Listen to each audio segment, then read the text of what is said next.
This is Jojo Goes to IC, the show where every week I go to BYU's International Cinema and see 2 to 3 films and give you guys my recommendations.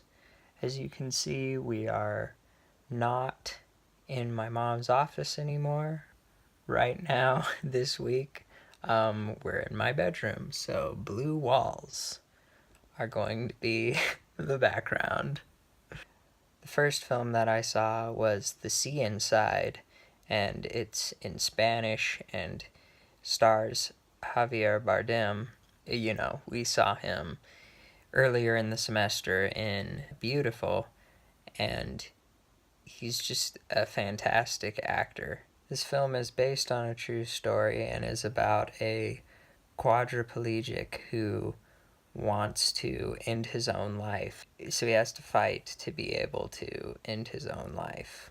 This film's interesting because, unlike a lot of other films about disability, it's not about coming to terms with it.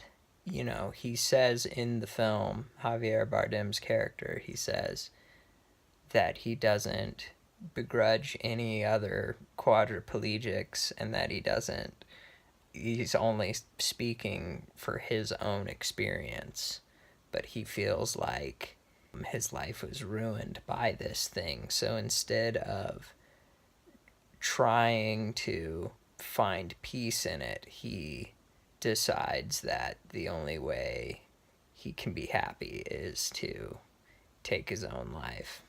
There's some really interesting scenes where we get these sort of dream sequences where he flies to the ocean, and that this is represented by these aerial shots that go, these long take aerial shots that go from his bedroom to the ocean. And instead of being sort of this way in which he's coping, it's not like he's more alive in these moments, or this is his way of coping. It's that it's like a return to the things that he's lost, maybe in a negative way. One of the most interesting scenes in the film is we get this flashback to this moment where he became paralyzed.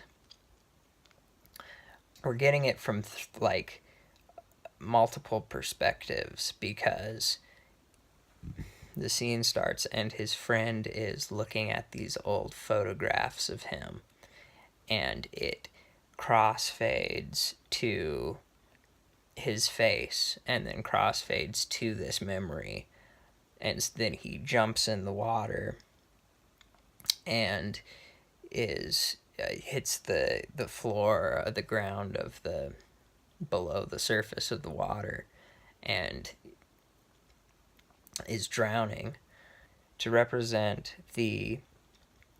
his life flashing before his eyes and all of these memories, we cut back to his friend who's looking at the photographs, and we get these wipes where it's transitioning between each photograph. She is looking at them, and then it cuts back to him in the water. So it's this sort of shared memory where he is remembering these events, and she is going through it at the same time and realizing, but through a distance of 2 or 3 decades in time. I thought that was really cool. I would recommend this film. I think Javier Bardem does a great job, and I really like those dream sequences, and the colors are a lot more vibrant in those moments. So I think they stick out, and they kind of show the mundanity of his life when he's just stuck in his room and his daily routine. So I would recommend The Sea Inside. It's really good.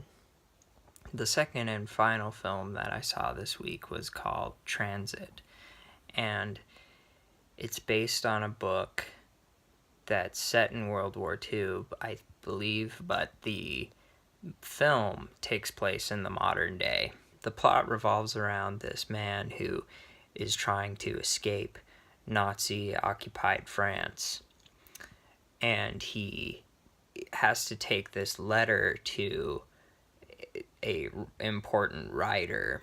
But when he gets there, when he finds the writer, he's found that the writer has committed suicide.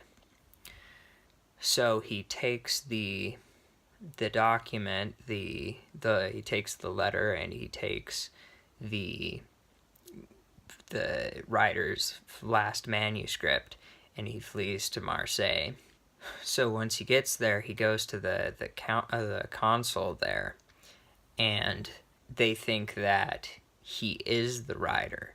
So he decides to assume the writer's identity because he can get his visa and flee not to America but to Mexico.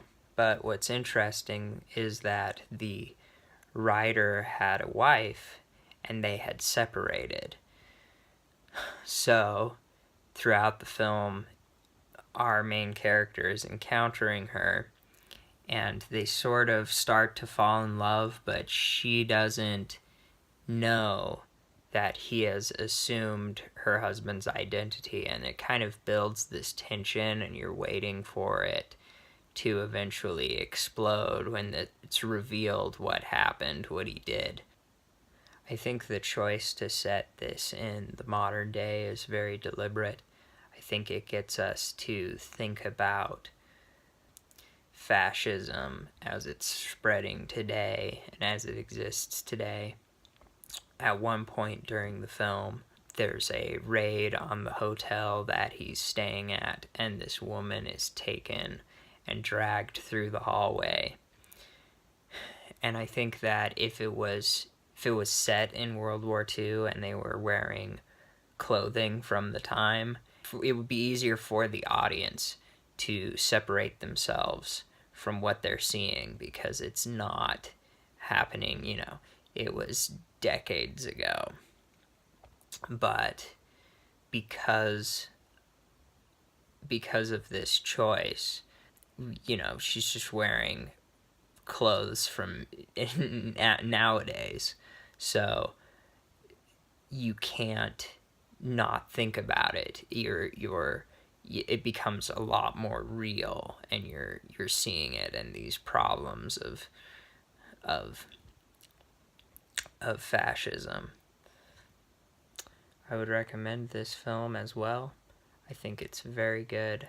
I still need to sit on it and ruminate on it some more. I wish I'd seen it a second time, because there's a lot going on. There's these sort of elements of absurdism. It's kind of Kafka-esque in a lot of ways. Our main character, it feels like he's trapped and he can't escape. Anyway, this is a really good film. I would recommend it. Jojo out.